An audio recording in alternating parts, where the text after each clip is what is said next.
Bonjour à tous, on se retrouve aujourd'hui pour la lecture de Vie intérieure de Karine. Je vous souhaite bonne écoute, à tout à l'heure. Alors, nous sommes aujourd'hui le jeudi... 23. Merci Le 23. merci beaucoup, le jeudi 23 mai. Et donc, je suis avec Karine pour une lecture de Vie antérieure. Voilà, alors, tout d'abord, je dois vous dire... On peut se tutoyer ? Pas de souci, il Ok, n'y a pas de super. problème. Tant mieux, parce que les messages qui me sont délivrés sont souvent avec tu, donc après, du coup, j'ai du mal, il y a un petit décalage. Non, non, mais il n'y a pas de problème. Ok, ça marche, c'est parti. Alors, d'habitude, enfin, jusque-là, quand j'accède aux annales akashiques, on me montre 3 vies. Ouais. Alors, souvent, on m'en montre 2 et j'en réclame une 3e. Et j'ai envie de dire que les 3 vies, en règle générale, sont équilibrées. C'est-à-dire qu'on me donne 3 vies avec autant d'éléments les uns pour les autres. Et la dernière est souvent, d'après ce que j'ai remarqué, beaucoup plus courte que les 2 autres. Or là, c'est une nouveauté. J'ai eu accès qu'à 2 vies, mais beaucoup plus détaillées. Ok. Voilà. Alors, j'ai pour habitude de demander, est-ce qu'il y avait une demande particulière Juste que je retrouve la paix, tout simplement. D'accord. La confiance en moi, je pense que voilà, il y a des choses qui se sont passées aussi, qui ont été dures.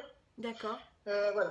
Pour l'instant, voilà. Ok, c'est juste ça. Ok, ça marche. Bon, je vais regarder si le son est au maximum. Pour moi, c'est bon. Donc, on va pouvoir commencer. Alors, Karine. D'abord, je pense que ce qu'on m'a expliqué là, c'est ce que je t'ai expliqué là, il y a 2 minutes de ça. C'est-à-dire qu'il y avait un petit changement dans le déroulement de la séance. On m'a montré un grand livre ouvert comme ça. Et c'est un livre d'or. Enfin, ce qu'on m'a montré, c'est que c'était un beau livre, un grand livre énorme. Voilà, c'est pas le petit bouquin de poche, c'était le grand, comme on pourrait dire, tu sais, les livres du Moyen-Âge, là où on faisait les enluminures. C'est un peu un livre de ce style. Et c'était écrit en or, d'accord ? Et les reliures des pages, c'est-à-dire le bout des pages, était lui aussi en or. Je vois le livre qui est posé sur une table, donc il est ouvert, et on me fait comprendre que c'est ton livre à toi. Ok. Donc pour me dire que j'ai bien accès à tes vies. Et on me fait comprendre que tu as eu plein de vies. Je sais, je le sais. D'accord. Avec plein d'expérimentations de toutes sortes. Je m'en doute bien. Voilà. Donc du coup tu n'es pas né d'hier, voilà, c'est ça, et tu remontes, tu fais remonter à la surface peut-être des choses que tu as besoin de lâcher peut-être, des petites choses que tu as besoin de lâcher. Alors donc on me donne accès à ta première vie. Et enfin pas ta première vie, la première vie que moi j'ai canalisée. Donc je suis en surplomb, donc je vois la scène de très haut en fait, et je vois des voiliers. Alors quand je dis des voiliers, c'est pas forcément des voiliers, je vois des voiles, voilà, mais c'est pas les voiliers comme on pourrait dire tu sais les beaux voiliers avec les belles voiles et tout ça, c'est des plus petits bateaux quand même, D'accord. Et je comprends que ce sont des vikings. Parce que, voilà, et puis bon, de toute façon, on me le fait comprendre. On me dit les hommes du Nord.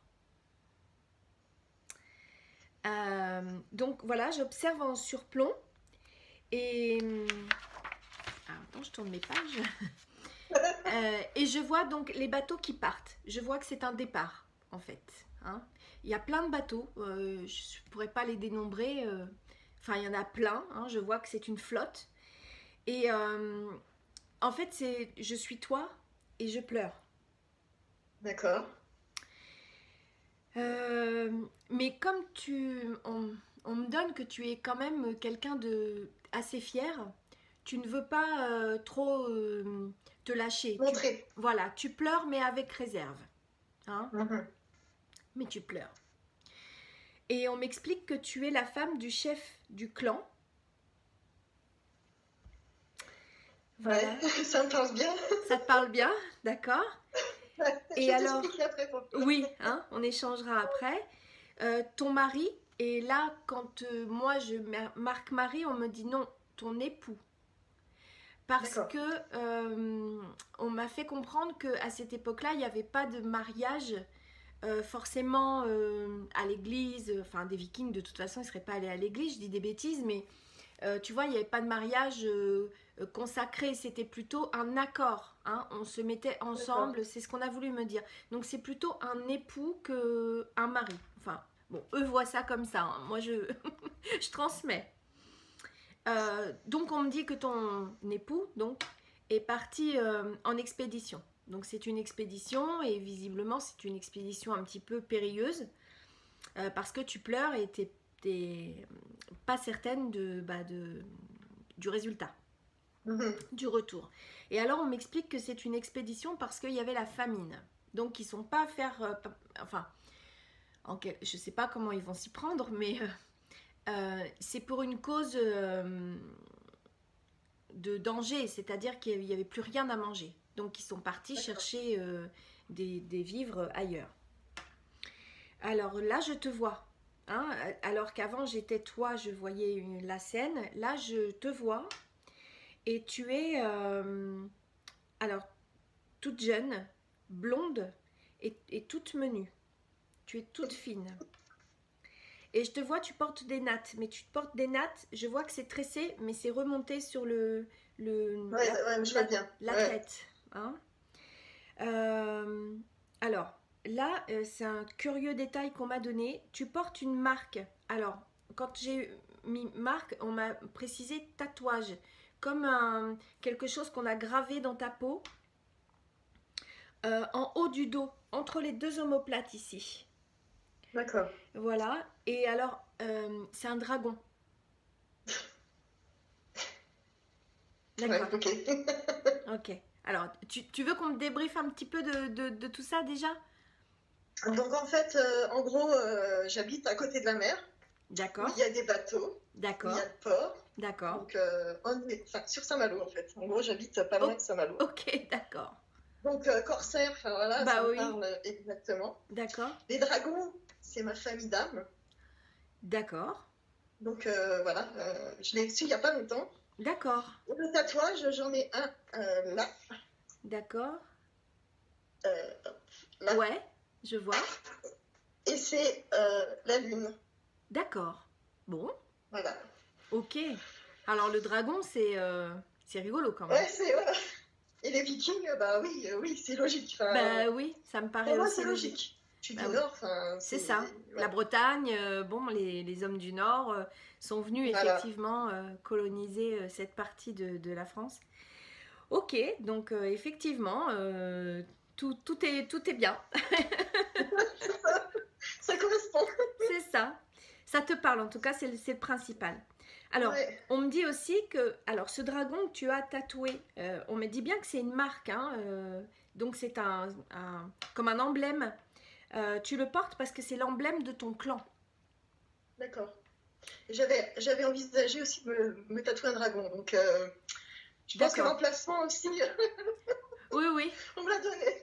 Oui, peut-être bien. C'est peut-être une indication pour toi, effectivement. Euh, donc, alors là, on m'explique un petit peu ta vie à toi.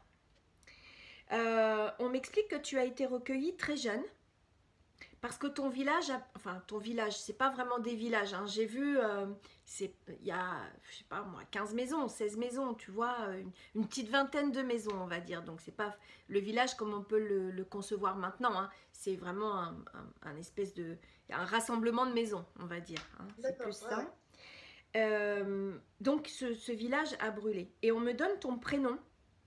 Alors, je te le dis comme je l'ai entendu. Je ne sais pas comment ça s'orthographie, on ne me montre pas les lettres encore.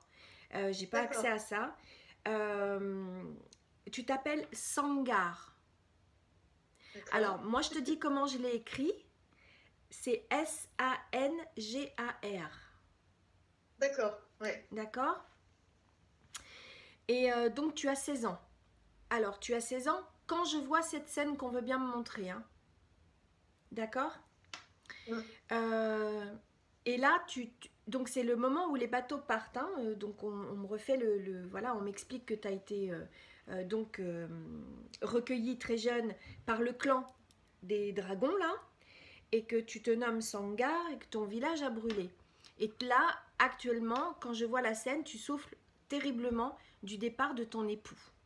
Parce que pour toi, c'est un deuxième abandon. C'est-à-dire que comme tu as très très peur en fait du retour, D'être abandonné. voilà, parce que tu as peur qu'il ne revienne pas.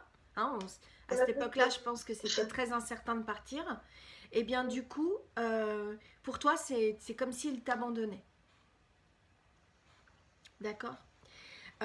Donc ton premier abandon, ce serait que quand tes parents ont brûlé quand tu étais très très jeune, lors de cette attaque-là euh, que tu as vécue et où dans lequel le village a brûlé.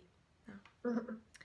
Alors tu as un enfant, un fils, et il est bébé, et il s'appelle, j'ai le nom, il s'appelle, alors toi tu t'appelles Sangar, c'est rigolo, je n'avais même pas vu, et lui s'appelle Ingar.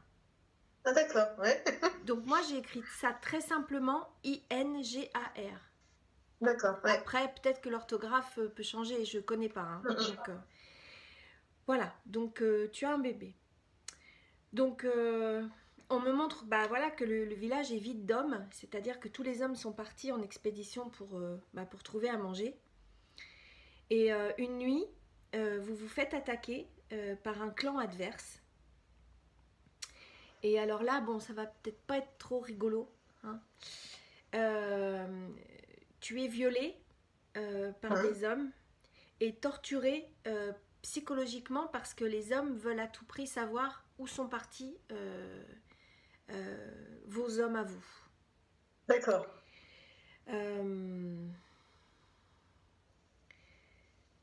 Alors, je me relis pas. D'accord.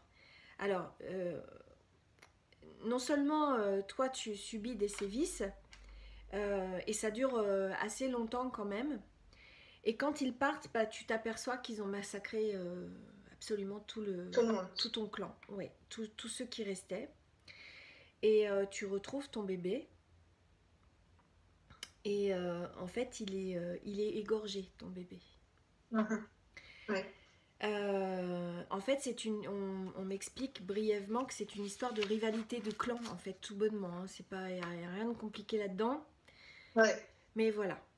Alors, tu es récupéré par les femmes qui restent du clan, hein, quelques femmes qui ont été certainement violentées elles aussi, mais moins que toi.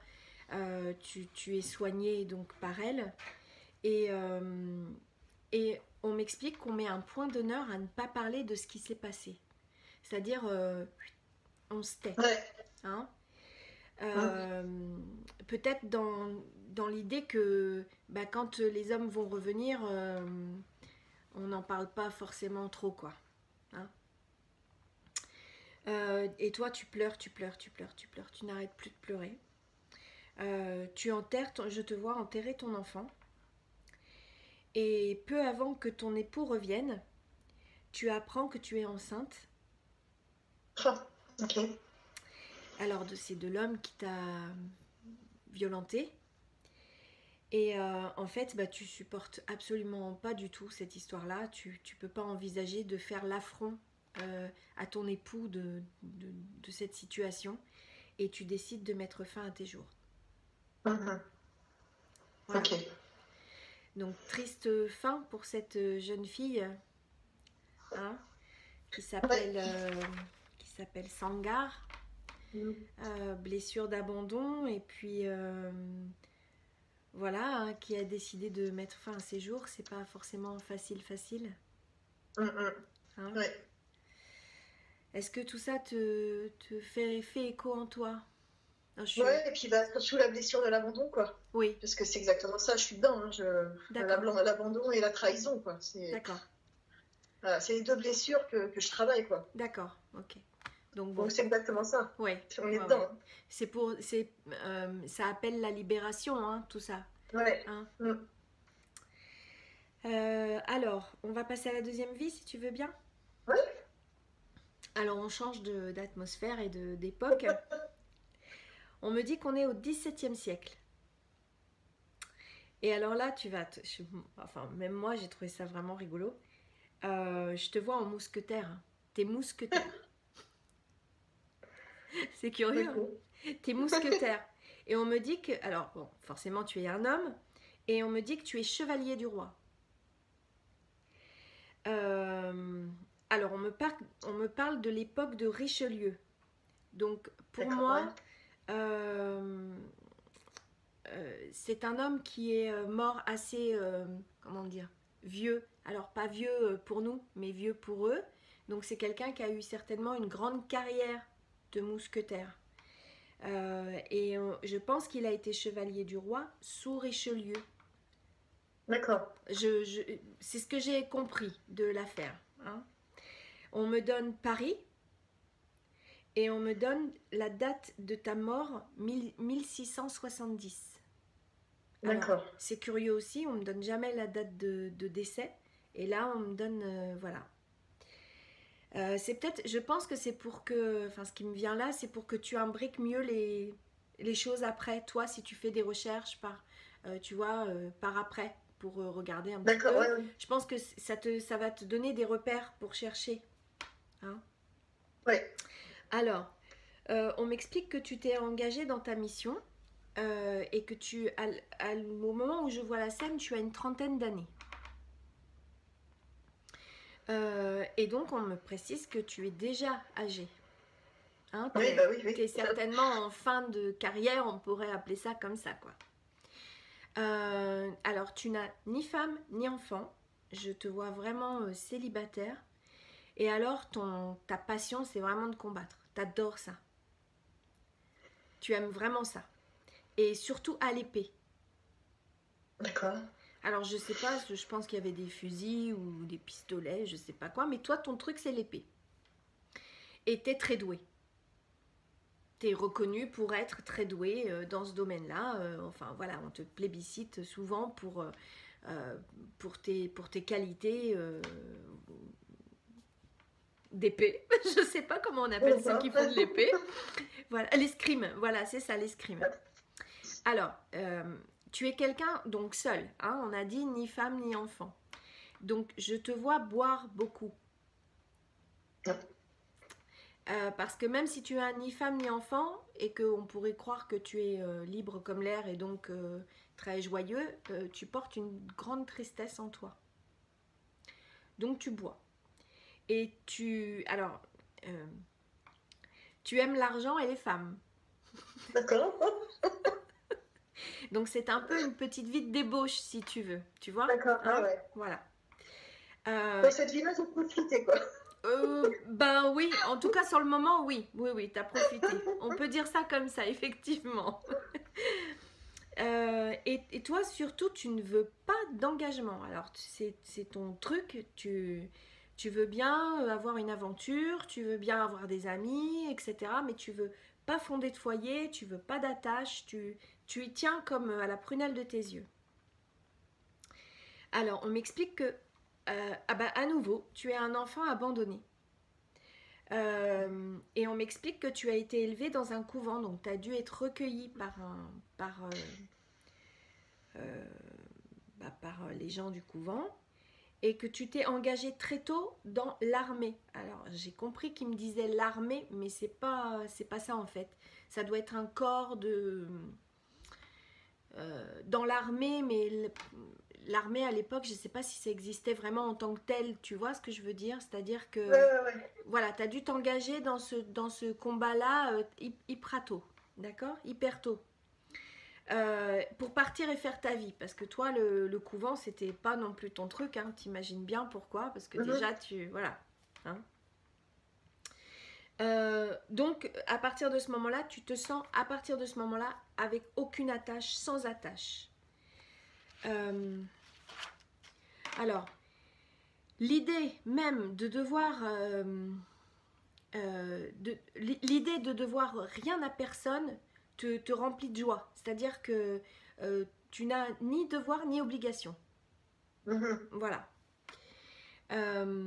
Tu tiens à ton indépendance et bon, alors on termine le portrait qui est pas forcément très folichon. On me dit que tu es très matérialiste. Donc tu aimes les belles choses, les beaux endroits, etc. Donc tu aimes voilà le beau. Alors on m'explique ça parce que après tu vas voir la fin de l'histoire dépend de ça aussi. Enfin c'est un facteur important. Alors comme tu es déjà en fin de carrière et que tu aimes quand même l'argent, voilà beaucoup, bah tu acceptes de faire des missions pas très on pourrait dire catholique. D'accord, ouais. D'accord. Et tu commets des crimes sur l'ordre de personnes. C'est-à-dire que là, tu fais plus partie des mousquetaires. Enfin, voilà, tu es un peu un mercenaire, tu vois. On te commandite des actions. Donc toi, tu vas sous l'ordre de quelqu'un qui te paie très cher, tuer ou violenter des gens. Enfin, voilà. Et on me dit que tu t'appelles Jean-François. Et je pense que Jean est ton prénom et François est ton nom de famille. D'accord, ouais. Donc tu prends de plus en plus de risques pour l'appât du gain, en fait. Plus rien ne te semble inaccessible. C'est-à-dire que on va te donner un truc à faire un peu huluberlu, tu vois, farfelu. Et toi, tu veux dire, ouais, bah, c'est pas grave, j'y vais quand même. Voilà, je risque le tout pour le tout. Hein. Et donc, du coup, bah, tu commets de plus en plus de crimes. Et tu te mets en danger. Et t'aimes bien ça. Hein, tu vas jusqu'au bout de ton truc, quoi. Voilà. Alors, on me dit que tu es recherché à un moment donné, parce que tu fais trop de choses pas très sympathiques. Donc, tu es recherché. Et on me dit que tu es recherché par... C'est curieux, il faudrait rechercher dans l'histoire, voir si c'est ça, comme on me l'a donné, par les loyaux de la couronne. Donc, ça devait être un département, je ne sais pas comment on peut dire, voilà, spécialisé pour rechercher des gens comme toi. Et on me dit qu'il s'appelait les loyaux de la couronne. Donc ils te trouvent facilement parce que tu te caches pas. Ouais. Voilà, tu te caches pas, tu vis ta vie, tu commets tes frasques et tes crimes, mais tu te caches absolument pas. Alors ils t'emmènent pour être emprisonné, parce que tu te laisses arrêter, voilà. Et tu tentes de t'échapper. Et là, ils te tuent. Et en fait, de ce que je comprends, tu t'échappes en te disant ils vont me tuer.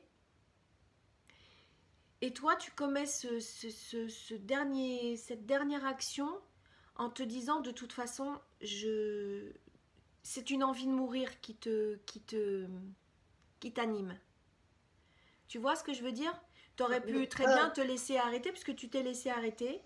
T'aurais pu aller jusqu'au bout, aller en prison, etc. Subir. Et tu t'es dit non. Voilà. Ça en vaut pas la peine. Je veux pas vivre cette vie-là. Donc tu t'échappes, mais en conscience. C'est-à-dire que tu t'échappes pas pour t'échapper. Tu t'échappes pour qu'il te tue. Ouais. Et donc tu meurs et on me dit que c'est une sorte de suicide. D'accord, ouais. Alors ce qui est rigolo, c'est que dans l'autre aussi, vie, voilà, donc ça revient par 2 fois. Et voilà, et bon, il a bien vécu, Jean-François. C'est clair. Il a fait ce qu'il voulut, et ce qu'il a voulu, en tout cas. Bon. Est-ce que cette deuxième vie te parle? Ça me parle moins que la première. Moins que la première? Ouais. Ouais. Mis à part ça me parle pas du tout parce que je suis pas... Alors déjà, à l'origine, je suis pas du tout comme ça, en fait. très matérialiste. Alors, c'est pas du tout mon cas là. Enfin, franchement. Alors souvent, hein, il faut bien comprendre que on n'a pas toujours été tel qu'on l'est maintenant. Il a fallu, oui. dans des vies d'avant, dans des expérimentations passées, bah, justement, expérimenter tout. Hein. Et on m'a bien dit au départ que tu avais beaucoup expérimenté. Donc ça, tu l'as été. Donc tu ne l'es forcément plus aujourd'hui. Enfin, j'imagine, voilà, que tu as évolué, donc tu as compris déjà plein de choses. Mais il n'empêche que dans cette vie-là revient quand même la blessure d'abandon. Ouais, bah, c'est la blessure que j'ai. Hein. Voilà, à nouveau. Surtout, et je pense que c'est la plus forte. Oui, hein, c'est une fracture, hein, voilà. Et je pense peut-être que, sans m'avancer trop, je peux me tromper, hein, mais pour moi, ce que je ressens, c'est que la première fracture d'abandon, c'est ta vie, la première vie qu'on t'a donnée. Hein. Donc, c'est cette fracture, voilà, dans tes nombreuses vies, en fait, je pense que c'est celle-là qui a déclenché cette blessure-là que tu portes encore aujourd'hui. Ouais. Voilà. Ah oui, tout à fait. Et dont tu cherches à te débarrasser. Ça. Comment? Et dont tu cherches à te débarrasser. C'est ça. C'est ça. Mais je pense que si tu as fait la demande, déjà, c'est déjà un premier pas. Ouais. Oui, bah c'est ça. Puis voilà, il faut avancer. Voilà. Moi, je suis dans le but d'être en paix et d'avancer, quoi. Oui, bien sûr, bien sûr. Donc c'est pour ça que j'ai fait cette demande. En fait, quand j'ai vu tes vidéos, en fait, je me suis dit, oh c'est vraiment, c'est mon âme qui réclamait en me disant, voilà, vas-y, quoi, fonce. Oui, c'est ça. C'est souvent l'âme qui réclame parce que, voilà, si on est dans un contexte de curiosité, simplement, hein, parce que je peux comprendre qu'on soit très curieux, hein, moi-même, je l'ai été, etc. Mais souvent, j'ai pas accès ou très peu. On me donne très peu. Alors que là, on m'a donné vraiment beaucoup de détails avec des prénoms, des lieux, des dates, des ressentis vraiment très forts, hein, des traits de personnalité, vraiment, voilà, c'était vraiment dans le détail. Et je pense que c'était important pour toi que tu reçoives ces informations. Oui, ouais. Ah bah oui. Parce que c'est vrai que les Vikings, tout ça, mais ça me parle, c'est impressionnant, quoi. Oui, alors là, tu as ramené ça dans cette vie-là. C'est-à-dire que toi, tu t'es rapproché de la mer, même le territoire fait que, voilà, c'est beaucoup plus propice, les Celtes, etc. Oui. Et puis, dans l'autre, ben, c'est peut-être des traits de caractère qui te font dire que ça, tu n'as plus à y revenir aussi. Hein? Ouais. Ouais. Ne serait-ce que le matérialisme, l'égoïsme en quelque sorte, puisque voilà, quelqu'un qui ne s'occupe que de lui, bon, il n'a pas d'attache, c'est un choix, hein, je ne juge pas, mais voilà, c'est un choix. Mais ça, tu n'as pas forcément à y revenir. C'est validé. Ouais. La case est fermée. C'est ça. C'est compris. Ouais, parce que les leçons, elles sont dures. Hein. Les leçons sont dures. Ah ouais, ça, je suis d'accord avec toi. Bon, je vais arrêter la vidéo et puis je te garde pour qu'on puisse discuter encore. On se retrouve très vite pour de nouvelles vidéos. En attendant, prenez soin de vous.